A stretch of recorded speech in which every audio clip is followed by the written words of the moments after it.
যে খবরের দিকে নজর রাখতে হচ্ছে, সিরাজউদ্দিন, শাহজাহানের ভাই সিরাজউদ্দিন, যার বিরুদ্ধে ইতিমধ্যে এফআইআর দায়ের করা হয়েছে বলে জানতে পারা যাচ্ছে। অবশেষেই সিরাজউদ্দিনের বিরুদ্ধে এফআইআর হলো। গ্রামবাসীদের অভিযোগের ভিত্তিতে এফআইআর করলো পুলিশ। কাঠপোল বাজারে পুলিশ ক্যাম্পে শতাধিক অভিযোগ, অধিকাংশ অভিযোগও সিরাজুল শেখের বিরুদ্ধে। শাহজাহানের ভাই এই সিরাজুল, যার বিরুদ্ধে এতগুলি অভিযোগ।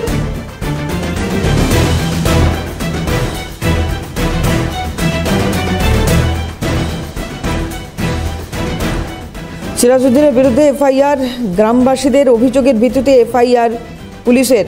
কাঠপোল বাজারে পুলিশ ক্যাম্পে শতাধিক অভিযোগ জমা পড়ল, অধিকাংশ অভিযোগ সিরাজউদ্দিন শেখের বিরুদ্ধে।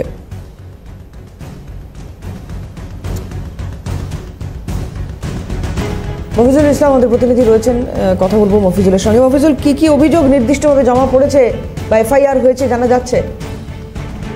দেখো, কাঠপোল বাজারে যে দুদিন ধরে পুলিশের যে অস্থায়ী ক্যাম্প চলছে, সেখানে মজুর অঞ্চলের মানুষজন তারা লিখিতভাবে অভিযোগ জানাচ্ছে। সেখানে অধিকাংশ মানুষেরই অভিযোগ কিন্তু সিরাজ শেখের বিরুদ্ধে। সেখানে বিভিন্ন ধরনের অভিযোগ আসছে।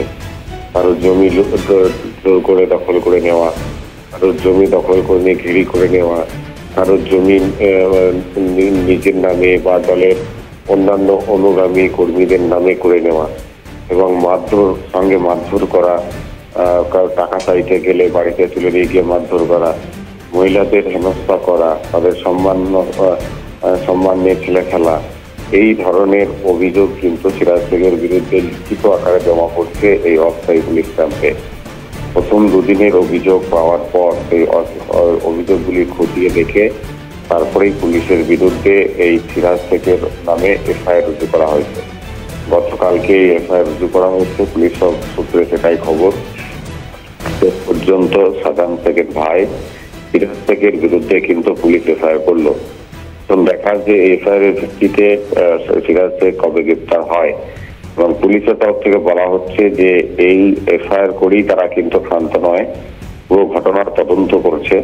তবে এখানেই শেষ নয়, এই ক্যাম্প এখনো চলবে, ক্যাম্প উঠে যাচ্ছে না। আজকেও সেই ক্যাম্প চলবে। সেখানে আজকেও মানুষজন চাইলে তারা গিয়ে লিখিতভাবে অভিযোগ জানাতে পারবেন।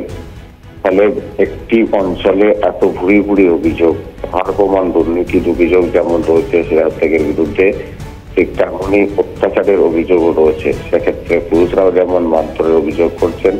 এক দম্পতি অভিযোগ করেছিলেন, তাকে 7 বছর ধরে এলাকা ছাড়া করে রাখা হয়েছে। তার বাড়িটা দখল করে নিয়েছে সিরাজ শেখ, সেখানে দখল করে নিয়ে মার্কেট তৈরি করছে।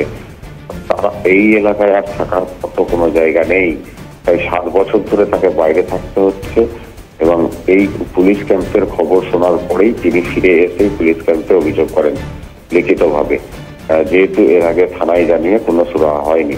ফলে মানুষ এগিয়ে আসছে এই পুলিশ ক্যাম্পে অভিযোগ জানার জন্য। তার ভিত্তিতেই শাহজাহান শেখের ভাই সিরাজ